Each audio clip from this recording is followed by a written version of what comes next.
Post করে মিমি বানিয়ে আমাকে গালি দিয়ে শেষ করলে আমার সম্মানিত হাজরিন, আসসালামু আলাইকুম ওয়া রাহমাতুল্লাহ।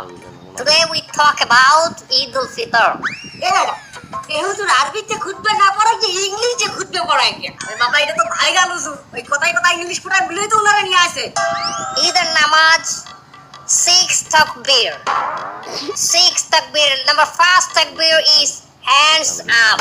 আর কেউ বুঝুক আর না বুঝুক ইংলিশে খুতবা দিতে আছে। আচ্ছা হুজুর মেলা বলতে আছি আমরা কয়েক। সম্মানিত ভিউয়ার্স, আপনারা যারা আমার এই বয়ানটি আমার এই লাইভের মাধ্যমে দেখতেছেন, তারা অবশ্যই আমার চ্যানেলটি সাবস্ক্রাইব করবেন, লাইক কমেন্ট করবেন এবং আমার একটা টিকটক হালাল আইডি আছে, হালাল টিকটক আইডি, ওটাতে আপনারা স্টার দিবেন। আচ্ছা হুজুর আমার একটা প্রশ্ন করেন, এই ঈদের দিন কি মহিলারা পর্দা সহকারে নাচতে পারবে? পর্দা সহকারে